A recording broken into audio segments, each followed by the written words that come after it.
सबैलाई नमस्कार। आज फेरि पनि तपाईहरुको बीचमा मैले एउटा नयाँ सामान ल्याएको छु।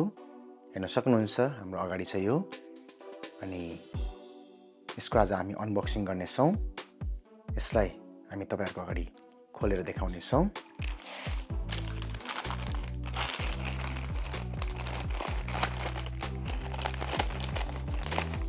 हेर्न सक्नुहुन्छ यो चाहिँ एउटा फ्ल्यास लाइट हो गोडक्स कम्पनीको।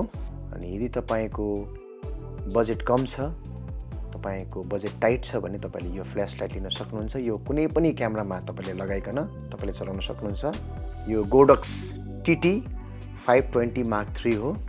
यो Mark III भर्जन हो। अब हामी यसको अनबक्सिङ गर्ने छौं।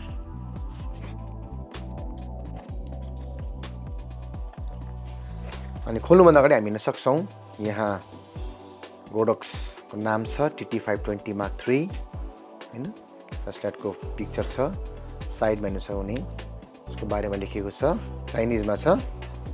अनि पछाडी पनि त्यही छ।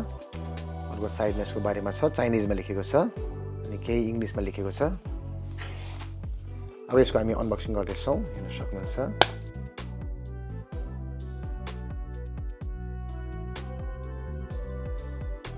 हेर्न सक्नुहुन्छ सबैभन्दा माथि यो फ्ल्यास लाइटको ट्रिगर दिएको छ अनि यसमा तपाईले ट्रिगर फ्रीमा पाउन सक्नुहुन्छ। दोस्रोमा चाहिँ हेर्न सक्नुहुन्छ फ्ल्यास लाइट छ जुन चाहिँ ब्यागमा राखिएको छ। एउटा राम्रो ब्याग छ यहाँ। अनि तेस्रोमा चाहिँ तपाईले स्ट्यान्डमा लगाउने एउटा क्लिप दिएको छ। अनि चौथोमा चाहिँ म्यानुअल बुक छ।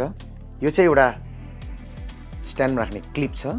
तपाईले यसलाई तपाईले आफ्नो स्ट्यान्डमा राखेर तपाईले फ्ल्यास लाइटलाई प्रयोग गर्न सक्नुहुन्छ।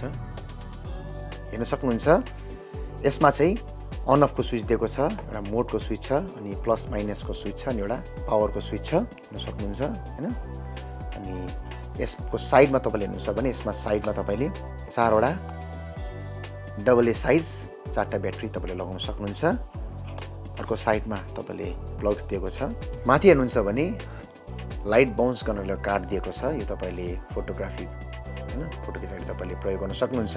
यो TT 520 Mark III फ्ल्यास लाइटलाई तपाईले अगाडि पछाडी घुमाउन सक्नुहुन्छ। साथसाथमा तपाईले यसलाई अनि हेर्न सक्नुहुन्छ यहाँ तपाईले 45 डिग्री देखि 105 डिग्री सम्म तपाईले फ्ल्यास लाइटलाई अगाडि पछाडी लान सक्नुहुन्छ। अनि यसरी हेर्दाखेरि छुँदाखेरि यो यसको बिल्ड क्वालिटी पनि ठिकै छ। एउटा नयाँ कुरा तपाईले देख्न सक्नुहुन्छ यहाँ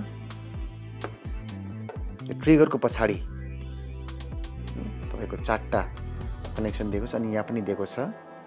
यदि तपाईले यो दुईटा कनेक्सनलाई सेममा राख्नुहुन्छ भने यो ट्रिगर तपाईले क्यामेरामा राखेर अनि तपाईले यसलाई स्ट्यान्डमा राखेर तपाईले चलाउन सक्नुहुन्छ। अब हामी धेरै यसको बारेमा भन्ने छैनौं।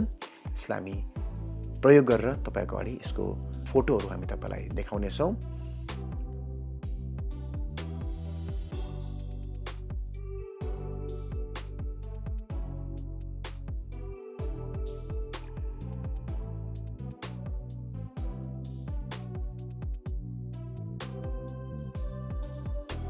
धन्यवाद।